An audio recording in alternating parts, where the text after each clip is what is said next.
묵도함으로써 오후 예배 시작하겠습니다.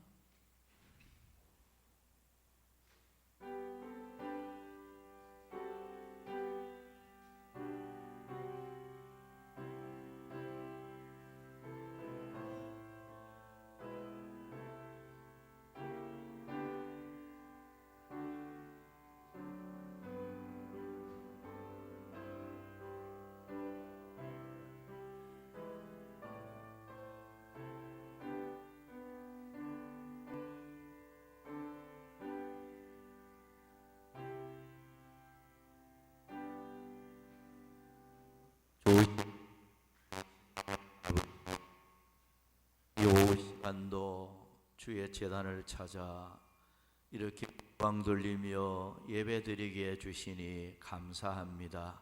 이 시간도 함께 하시고 은혜를 베풀어 주시옵소서. 끝마칠 때까지 주께 모든 것 맡기옵고 예수님의 이름으로 기원하옵나이다. 아멘. 찬송가 281장 찬송합니다.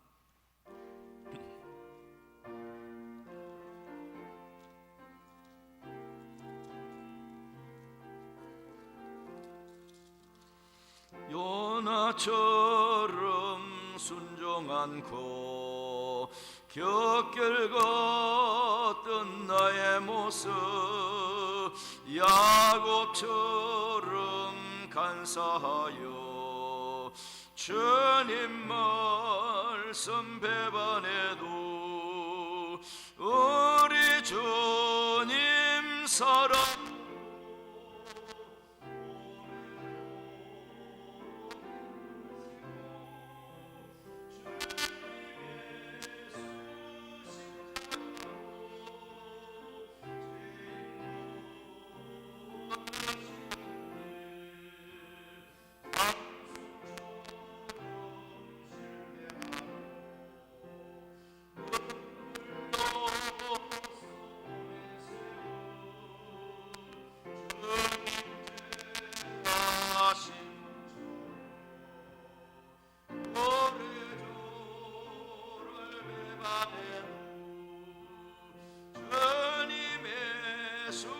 사랑으로 떠서게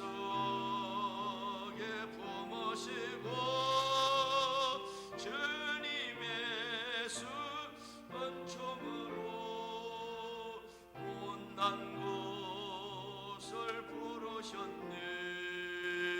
방울처럼 주님 위에 모든 것을 버리고서 그저 주시는 총으로 죽음에서 살았으니 남은 생에 주의 영광 말씀으로 승리하여 성령님의 인도 따라 온몸으로 섬기리라.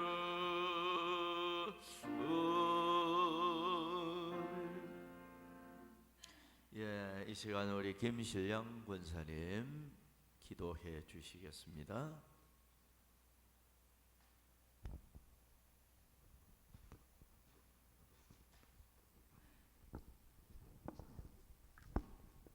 환난 날에 우리의 피난처 되시며 만날 큰 도움이 되시는 하나님 아버지, 은혜와 사랑을 감사드립니다. 아멘. 거룩한 성의를 저에게 허락하시고 주둔에 나와서 예배 드릴 수 있는 은혜를 주심을 감사드립니다. 아멘. 이 시간 저희의 마음과 생각을 주장하셔서 온전히 하나님이 기뻐 받으시는 예배만 드려지게 하여 주시옵소서. 아멘.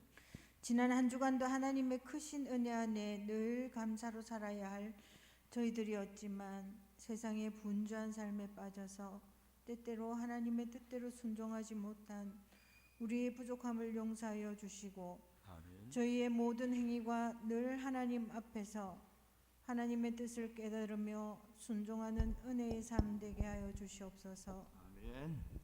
사랑의 하나님, 오늘도 우리 서부교회를 사랑하여 주시고 인도하심을 감사드립니다. 이 제단에 늘 하나님의 인자하심을 통하여 찬양과 기도가 끊이지 않게 하시고 성령 충만한 말씀의 역사가 있는 제단 되게 하여 주시옵소서. 아멘. 성도들이 주 안에서 교제하며 서로를 위해 중보하며 기쁨과 감사로 헌신하게 하여 주시옵소서. 아멘.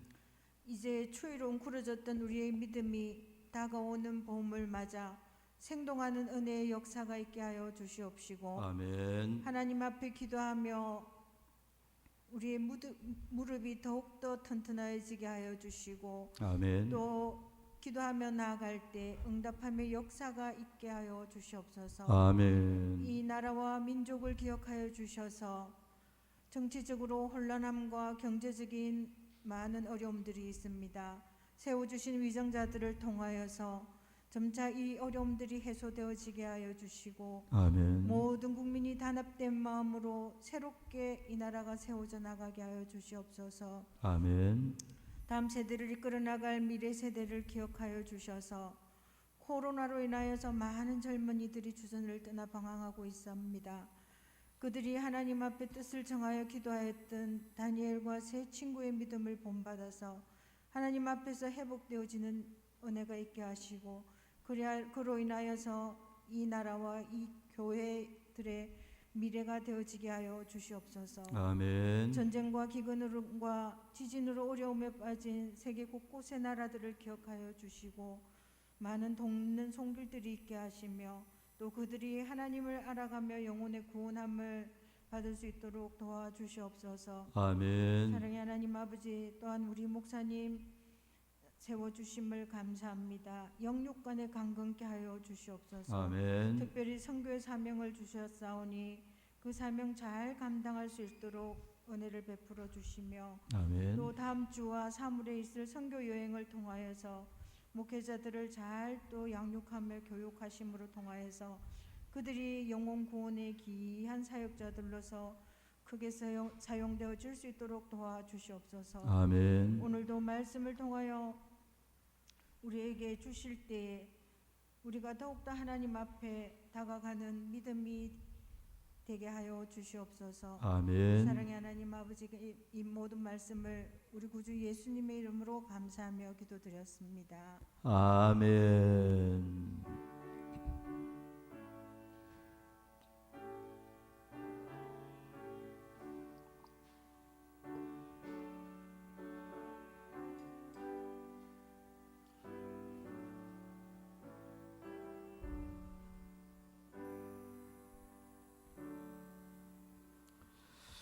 성경 말씀 요한복음 8장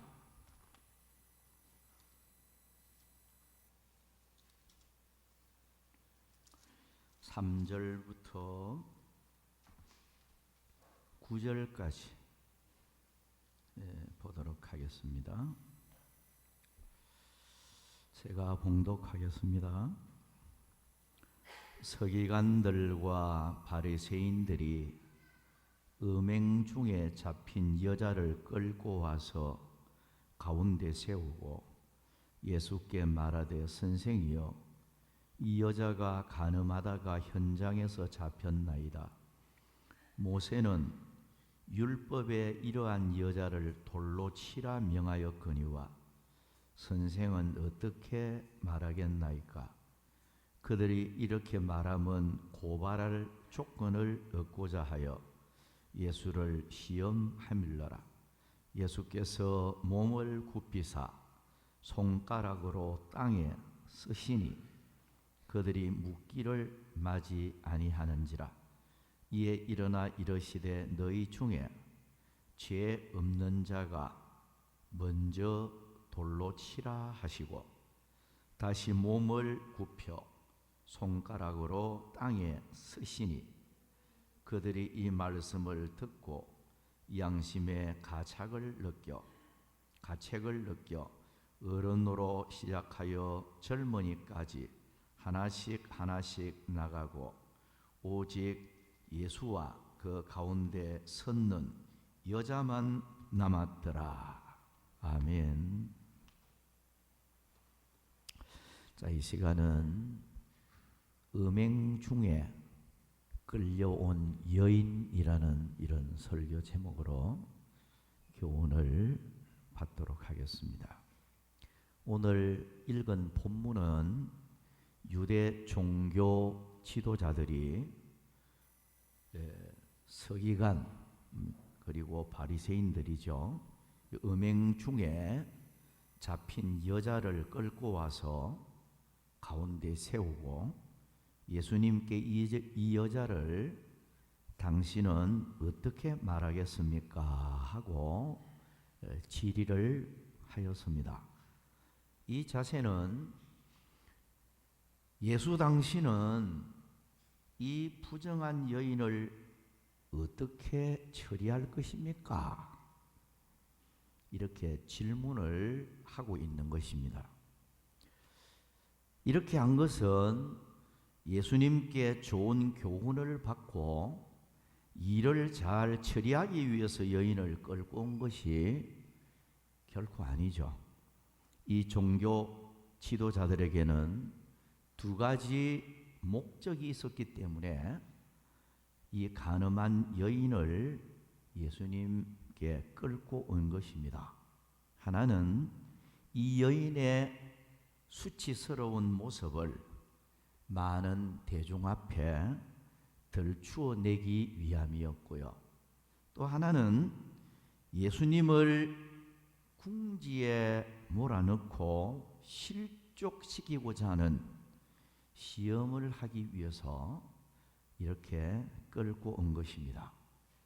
사람은 이중성을 가지고 살아가기가 쉽고 내로남불이 되기가 쉽고 남의 눈에 튀는 보면서도 자기 눈에 들보를 보지 못하는 이기주의적인 사고방식을 소유하고 살아가기가 쉬운 것입니다. 자신이 잘못을 저질렀을 때는 자신에게 너무 관대하고 남이 잘못을 저질렀을 때는 너무나도 가혹하게 처분하려는 자기 중심적 사고를 가질 때가 많이 있습니다. 저는 오늘 이 본문 내용을 이래 보면서 모순된 현대 이 시대를 보는 것 같은 그런 느낌을 많이 받게 됩니다. 하나님의 풍성한 사랑을 받고 살아가는 교인끼리도 관용하는 마음을 갖지 못하고 살아가는 모습을 보게 되고 또 성도들을 말씀으로 가르치는 목회자들마저도 포용할 줄 모르고 서로 비판하고 정죄하는 이런 목회자들을 또 보게 됩니다. 뿐만 아니고 정치하는 사람들은 내 편에게는 큰 잘못을 저질러도 모든 것을 다 감사주며 관용하고 내 편 아닌 사람은 다 적폐로 몰아서 무자비하게 내로남불로 몰아가는 이런 그 모습을 보게 됩니다. 참 탄식스러운 현실이 아닐 수가 없습니다. 오늘 이 본문 내용을 우리가 바로 이해하고 하나님이 진정 기뻐하시는 삶은 이웃을 사랑하고 남에게 관용하고 포용하는 마음을 가져야 하고 악을 선으로 이기고 또 예수님을 십자가에 못 박는 잔악한 원수들을 향하여 사랑의 기도를 드리던 그 주님을 우리가 보면서 삶의 본으로 삼아야 한다 하는 것을 교훈을 받게 됩니다. 그래서 이 시간은 음행 중에 끌려온 여인, 몇 가지 교훈을 받도록 하겠습니다. 첫 번째는 타락한 자들은 남을 정죄하는 일에 열중함을 교훈합니다. 본문 3절에서 4절에 보면 서기관들과 바리새인들이 음행 중에 잡힌 여자를 끌고 와서 가운데 세우고 예수께 말하되 선생이여 이 여자가 간음하다가 현장에서 잡혔나이다 이렇게 말을 하고 있습니다. 서기관들과 바리새인들이 음행 중에 잡힌 여자를 끌고 예수님 앞에 왔는데 그들은 간음한 여인을 현장에서 잡아온 자신들의 행동을 자랑스럽게 생각하고 의기양양하게 예수님께 과시하는 모습을 보게 돼요. 그들은 백성들을 가르치는 신앙 지도자들로서 로마서 2장 19절부터 21절까지 보면 맹인의 길을 인도하는 자요 어둠에 있는 자의 빛이요 율법에 있는 지식과 진리의 모본을 가진 자로서 어리석은 자의 교사요 어린아이의 선생이라고 스스로 믿으니 그러면 다른 사람을 가르치는 네가 네 자신은 가르치지 아니하느냐 이렇게 말씀하고 있듯이 그들은 남을 가르치면서도 자신을 가르칠 줄 모르는 영적 소경들이었습니다. 그러면서 그들은 죄인을 색출하고 정죄하고 심판하고 죽이는 일에만 몰두하였던 것입니다. 여기 서기관이 나오는데 서기관은 율법 연구에 몰두하였고요. 해당에서는 지도자적 역할을 했던 사람들로 대개 바리새파에 속한 그런 사람들이어서요. 이 율법의 전문가인 서기관들이 사람들에게 존경을 받던 사람들인데 이 음행 중에 있던 여자를 끌고 와서 예수를 공경에 받들이고자 하는 이런 목적으로 예수님 앞에 끌고 온 것입니다. 본문 3절에 보면 음행 중에라고 있는데요. 헬라 원문을 보면 모이케이아라고 헬라 원문이 되어 있는데 간음을 행한 영고로라고 번역을 할 수가 있겠습니다. 그런데 이 간음을 행한 영고로 붙잡혀온 이 사람은 불법적 교제를 했다는 거예요. 불법적 교제.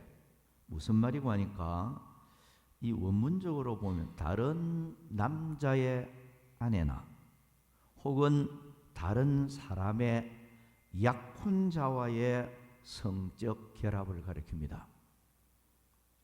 그러니까 분명히 법적으로 이 여인은 명백하게 죄를 저질른 그런 사람이다. 이렇게 볼 수가 있겠습니다. 그런데 이 여인을 끌고 와서 예수님께 표현을 선생이여 라고 해놨어요. 근데 예수님을 주로 이제 신약 성경에 부를 때에 사람들이 랍비도 원래 선생이라는 뜻이에요. 랍비 혹은 큐리오스 주라는 주님을 부를 때 큐리오스라는 용어를 쓰는데요. 근데 여기 디다스칼레라는 용어를 써서요. 디다스칼레라는 용어도 역시 랍비와 비슷한 뜻을 가지고 있는 선생이라는 뜻이에요. 디다스칼레라는 이 선생이라는 호칭을 쓰면서 이렇게 예수님께 질의를 하고 있는. 그런데 이 지금 랍비나 디다스칼레나 이 표현을 쓰는 사람들은 선생들, 아주 지도자적인 대상이기 때문에 누가 질문을 할 때 질문에 대해서 반드시 답변을 해줘야 된다는 거예요. 네. 그게 예의라는 거예요. 그러니까 예수님께 끌고 와서 디다스칼레라는 선생이라는 표현을 쓴 것은 자기들의 질문에 도무지 빠져나가지 못하도록 하기 위한 이런 방법으로 호칭을 디다스칼레라는 용어를 사용을 하고 있습니다. 그래서 어떻게 보면 이 서기관들이나 바리새인들 끌고 온 이 간음한 여인을 끌고 온 이 사람들은 자기들이 하는 질문에 이 디다스칼레는 도무지 빠져나가지 못한다. 어떤 대답이든지 해야 되는데 회피하지 못한다. 우리가 걸려 덫을 놓은 이 덫에 이 예수는 걸릴 수밖에 없다. 이렇게 그들은 생각을 했을 것입니다. 그런데 우리가 이 말씀을 가만히 보면서요, 이 여인은 분명히 현행 법을 어긴 여인임에는 틀림이 없어요. 루트는 현행범으로 번역을 했습니다. 그리고 라틴 바이블은 번역을 하기를 명백하게 혹은 뚜렷하게 이렇게 번역을 했는데 이 여인이 행한 범죄는 분명히 현행법을 어긴 율법을 어긴 이런 돌에 맞아 죽을 수밖에 없는 현행범이다 라는 것입니다. 이 여인을 지금 예수님께 끌고 와서 예수님께 이렇게 선생은 어떻게 처리하겠습니까? 이 여인을 이렇게 질문을 하였던 것입니다. 자, 여러분, 우리가 이 질문을 이래 보면서 참 종교 지도자들이 관용, 포용, 용서, 사랑 이런 것과는 너무 먼 이런 모습을 우리가 보게 됩니다. 자, 우리 주님이 바라시는 삶은 자기 자신을 보기 전에 먼저 남을 보기 전에 내 자신을 먼저 볼 줄 아는 이런 사람이 되어야 되고, 또 우리가 주님께 머리털보다도 많은 죄를 용서받았으니까 우리도 용서해 주어야 되고, 탕자 같은 우리들을 주님이 품어 주셨으니까 우리도 사랑으로 관용하는 이런 자세를 가져야 하고, 주님이 우리를 오래 참아 주시는 분이니까 우리도 오래 참고 기다리는 사랑의 인내가 있어야 된다 하는 교훈을 받게 되고요. 주님이 부족한 우리들을 위해서 말할 수 없는 탄식으로 하나님의 보좌 우편에서 우리를 위해서 기도해 주고 계시니까 우리도 부족한 자를 위하여 기도해 주는 그런 사람이 되어져야 할 것이다 하는 것을 교훈을 받게 됩니다. 두 번째로 넘어가서 예수님은 간교한 시험을 지혜롭게 잘 이겼습니다. 본문 5절 6절 말씀, 모세는 율법에 이러한 여자를 돌로 치라 명하였거니와 선생은 어떻게 말하였나이까? 그들이 이렇게 말함은 고발할 조건을 얻고자 하여 예수를 시험하밀러라. 예수께서 몸을 굽히사 손가락으로 땅에 쓰시니. 자, 모세의 율법은 여자를, 이런 여자는 돌로 치라 이렇게 되어 있는데 선생은 어떻게 하겠습니까? 이제 이렇게 말을 하고 있죠. 모세 율법은 신명기 22장에 그 기록이 되어 있는데요. 22장 22절부터 24절에 보면 이렇게 기록이 되고 있어요. 어떤 남자가 유부녀와 동침한 것이 드러나거든 그 동침한 남자와 그 여자를 둘 다 죽여 이스라엘 중에 악을 제할지니라.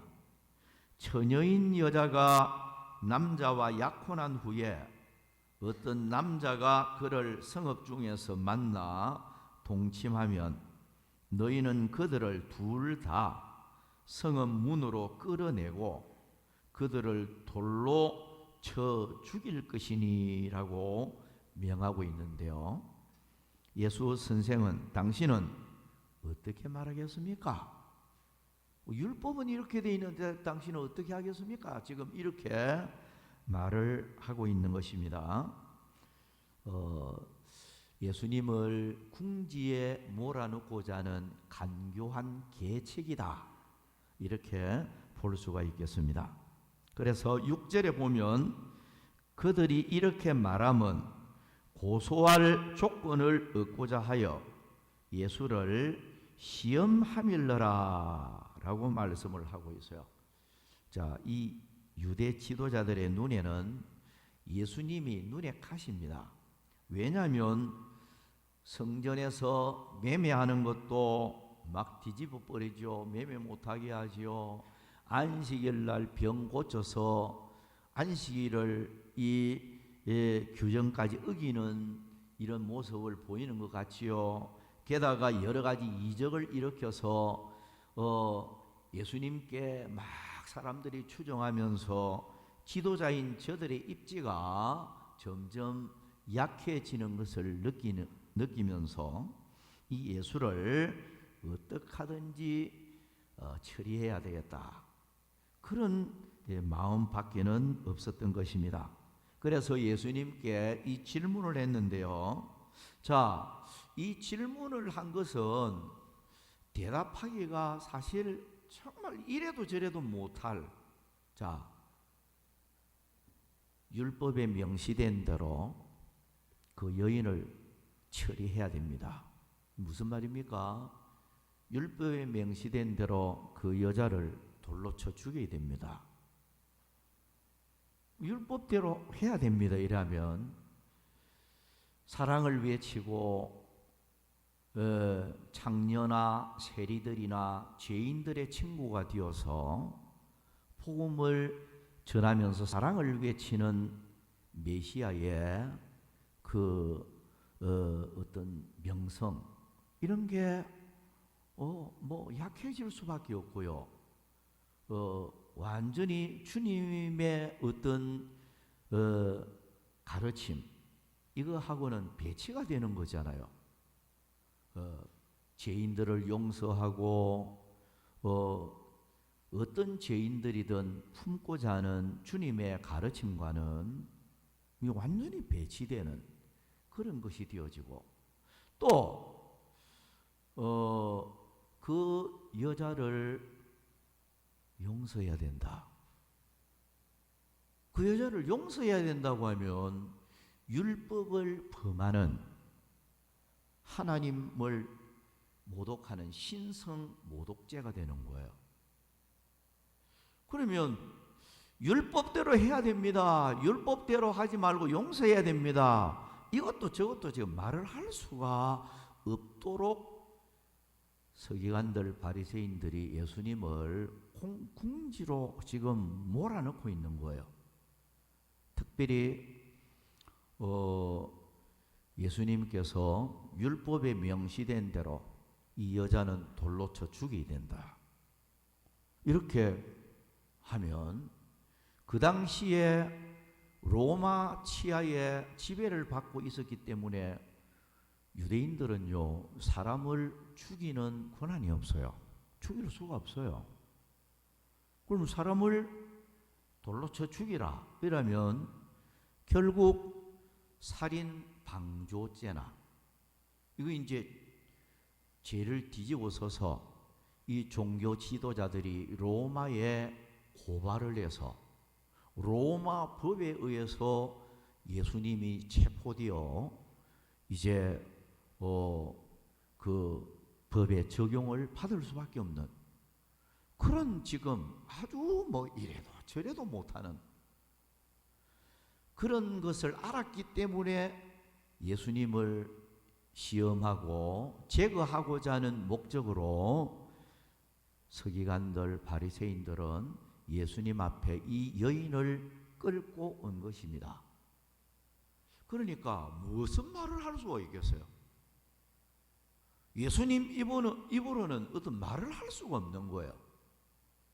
그 계책을 예수님이 알았기 때문에 예수님께서는 허리를 굽히고 땅에다가 무언가를 쓰기 시작을 했습니다. 여기 본문 6절 하반절에 보면 예수께서 몸을 굽히사 손가락으로 땅에 쓰시니라고 해놨어요.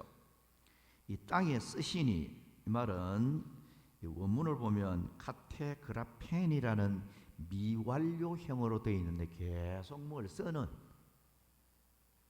거기에 사용하는 용어인데요. 그런데 이 용어는 쓰거나 그리기 시작하였다. 이렇게 원문적으로 번역을 할 수 있겠습니다. 그러니까 이 동사는 쓰다라는 용어도 쓰여지고요. 그리다. 뭔가 그리는 거 있잖아요. 거기에도 이 용어가 쓰여지는 겁니다. 그런데 예수님께서 땅에 엎드려서 손으로 무언가를 썼는지 그렸는지 아무튼 뭐 우리는 추정할 수밖에 없어요. 예수님이 뭐 정확하게 무슨 글을 적었는지 알 수가 없어요. 그 추정컨대 십계명이나 아니면 하나님의 율법이 어떤 말씀, 하나님의 말씀을 땅에 기록하였을 것이다. 이렇게 우리는 추정하는 것밖에 없어요. 아무튼 이 땅바닥에 엎드려서 예수님께서 계속 뭔가 글을 쓰기 시작했던 거예요. 그런데 그 글을 보는 사람들이 마음의 양심의 가책을 느끼고 그 살벌한 분위기가 이렇게 정리가 되었어요. 막 사람을 죽이고자 하는 막 무서운 이런 살벌한 분위기가 예수님이 적는 그 글에 의해서 마음이 안정을 찾고 그 분위기가 이제 정리가 되어지는 이런 가운데서 그 글을 보면서 가책을 느끼고 이제 한 사람 한 사람 그 장소에서 떠나가 버렸다고 기록이 되고 있습니다. 예수님은 악을 악으로 갚지 않고 승리하였습니다. 그리고 흥분된 분위기를 사랑으로 가라앉히면서 승리하였습니다. 간교한 시험을 지혜롭게 잘 이기고 승리하였습니다. 악인들로 하여금 스스로 성찰하며 양심의 가책을 느끼게 함으로 승리하였습니다. 죽음의 위기에 빠진 여인을 구하고 새롭게 살아갈 수 있는 재기의 기회를 주므로 승리하였습니다. 오늘 우리들도 악을 선으로 이기고 사랑과 진리로 승리하는 우리가 되어줘야 되겠습니다. 자, 마지막 세 번째는 예수님은 사랑으로 승리하였습니다. 본문 7절에서 11절까지 보면 그들이 묻기를 맞이 아니하는지라. 이에 일어나 이르시되 너희 중에 죄 없는 자가 먼저 돌로 치라 하시고 다시 몸을 굽혀 손가락으로 땅에 쓰시니 그들이 이 말씀을 듣고 양심의 가책을 느껴 어른으로 시작하여 젊은이까지 하나씩 나가고 오직 예수와 그 가운데 섰는 여자만 남았더라. 예수께서 일어나사 여자 외에 아무도 없는 것을 보시고 이르시되 여자여 너를 고발하던 그들이 어디 있느냐? 너를 정죄한 자가 없느냐? 대답하되 주여 없나이다.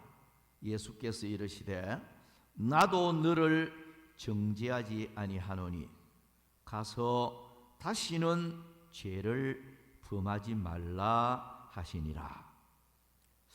자, 예수님은 엎드려서 너희 중에 죄 없는 자가 먼저 돌로 치라 말을 하고 나서 다시 몸을 굽혀서 손가락으로 무언가 글을 계속 그리듯이 썼다는 거죠. 근데 여기 보면 이 말씀을 죄 없는 자가 돌로 치라 했는데 죄 없는 자라는 말을 이 원문적으로 보면 모든 죄에 대하여 완전 무결한 의인을 가리킵니다. 아나마르테토스라는 용어로 되어 있는데요. 그러니까 모든 죄에 대해서 완전 무결한 의인만이 돌로 치라, 이런 말이 되겠습니다. 그리고 또 리빙 바이블은 결코 죄를 짓지 않은 자만이라고 번역을 했어요. 결코 죄를 짓지 아니한 사람만 돌로 치라. 그러니까 예수님의 이 한마디는 굉장히 단호한 말이었어요.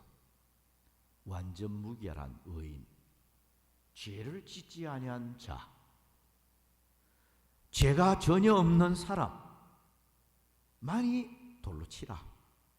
그러니까 이 말은 굉장히 단호한 말이죠. 그러니까 그 한마디를 들으면서 그들은 그 자리에 부끄러워서 떠날 수밖에 없었고 자기 스스로를 성찰을 할 때 나도 죄인이다. 나도 지금까지 살아오면서 지은 죄가 있다. 나도 완전 무결한 의인이 아니다. 이걸 스스로 느꼈다는 거예요. 느끼면서 한 사람 한 사람 다 떠나가고 결국 남은 사람은 예수님과 여자만이 남았습니다. 자, 이 모습을 보면서 참 많은 걸 우리가 느끼게 해줘요. 예수님 곁에 죄를 지었던 한 여인만 지금 남아있는 거예요. 이걸 보면서 우리가 느끼는 것은 정말로 죄 있는 자는 주님 앞에 나와야 된다. 이걸 보여주죠. 죄 있는 자는 주님 앞에 나와야 살 길이 있다. 이걸 보여주고요. 또 주님 앞에 나와야 문제 해결이 되어진다. 이 여인에게 있어서는 절망적인 사건을 맞이한 거잖아요. 지금 돌에 맞아 죽느냐 사느냐, 절대절명의 위기를 맞이하고 있는 사람이잖아요. 근데 예수님 앞에 오므로 문제 해결이 되어지는, 그러니까 인간은 문제를 만났을 때 예수님 앞에 나와야 문제 해결이 된다. 또 예수님 앞에 나옴으로 죄 사함을 받게 되는, 죄 용서를 받게 되는 이런 모습을 볼 수가 있습니다. 그리고 이 여인은 절망이 이제 소망의 길이 열리는 기회를 얻었습니다. 세상 사람들은 그 여인을 멸시하고 돌로 쳐 죽이려고 하는 이런 죄인으로 몰아갔지만 주님의 사랑의 품으로 그 여인을 용납하는, 품어주시는 사랑의 주님의 모습을 우리는 여기서 찾아볼 수가 있는 것입니다. 어떻게 보면 불행이 예수님 앞에 나옴으로 행복의 길이 열리는 이런 모습을 보게 됩니다. 뿐만 아니고 예수님을 만남으로 그는 예수라는 분이 어떤 분인가를 깨달았을 것이고, 아마 성경에 뭐 자세한 거는 기록을 안 하고 있는데 예수님 아니었으면 그 여인은 그 자리에서 처형당하잖아요. 돌에 맞아 죽잖아요. 예수님이 그 여인을 살 길을 열어주었고 용서해 주었고 피할 길을 주었잖아요. 그렇게 생각하면 성경에 뭐 이런 기록이 안 되어 있는데 아마 평생 주님을 못 잊었을 것 같아요.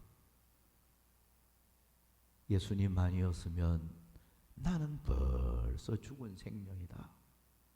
예수님이 나를 구원해 주었고 나를 살려 주어서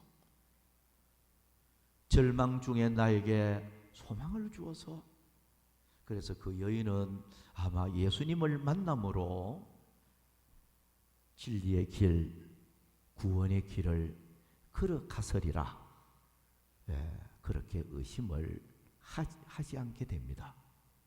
그렇다면 예수님을 만남으로 구원의 길을 걷고 영생의 길을 걸어가게 되고 천국 길을 걸어가는 이런 축복의 사람이 되었던 겁니다. 그러니까 어떻게 보면 물론 끌려왔지만 서기관들과 바리새인들에 의해서 부끄러운 수치스러운 모습으로 예수님 앞에 끌려왔지만 예수님 앞에 온 것은 참으로 어떻게 보면 잘 띄어진 일이었다. 이렇게 결과적으로 볼 수가 있는 것입니다. 예수님 앞에 오므로 이제 남은 생애를 정말로 바르게 살아가는 사람이 될 수 있었을 것 같고요. 예수님께 오므로 이제 예수님이 어떤 분인가를 깨닫게 되는 이런 것을 그가 체험을 했으니까요. 예수님께 온 것은 어떻게 보면 참 잘 띄어진 일이었다, 이렇게 생각을 합니다. 말을 맺으면서 사람들은 언제나 내로남불이 되기 쉽습니다. 남의 눈에 티는 보면서도 내 눈에 들보는 보지 못하는, 남에게 언제나 가혹한, 남의 허물이 있을 때는 언제나 너무나도 잔인하게 비판하고 욕하고 저주하는 이런 모습을 많이 보게 돼요. 근데 자기 자신은 허물이 있어도 너무 관대하고 자기 자신은 허물이 그렇게 크게 느껴지지 않는 이런 자세를 가지고 있어요. 그래서 우리가 모든 사람들을 보면서 특별히 정치하는 사람들도 너무나도 이런 모습이 많이 나타나요. 뭐 여야를 떠나서 동서고금을 막론하고 정치하는 사람들도 보면 그런 모습이 너무 뚜렷하게 나타나요. 내 편 아니면 적폐로 몰아갑니다. 내 편 아니면 완전히 죽여야 됩니다. 내 편은 어떤 죄를 지어도 무조건 품으려고 하는 굉장히 정치적으로도 잘못된 그런 모습들을 현실에서 목도하게 됩니다. 이런 모습들은 내로남불이 아닐 수가 없고요. 교회든지 정치판이든지 어디든지 간에 그런 모습은 하나님이 기뻐하지 않습니다. 우리 주님은 어떤 면에서 나 자신, 우리 자신부터 내 자신의 부족, 내 자신의 허물은 가혹하리만큼 하나님 앞에 죄를 느끼면서 회개할 걸 회개하고, 남의 허물을 볼 때는 포용하고 용서하고 또 부족한 것을 기도해 주는 이런 너그러운 사랑의 모습, 이것을 주님이 보시기를 원하실 것입니다. 그래서 오늘 본문 내용을 보면서 우리 주님이 어떤 삶을 기뻐하는가, 정죄하고 심판하고 남을 비판하고 죽이는 어떤 모습보다는 영혼을 살리고 남을 사랑으로 품는 이런 모습을 주님이 진실로 기뻐하는 이런 우리 주님이심을 본문이 우리에게 교훈하고 있습니다. 자, 오늘 여기까지만 말씀을 드리도록 하겠습니다. 찬송합니다. 찬송가 500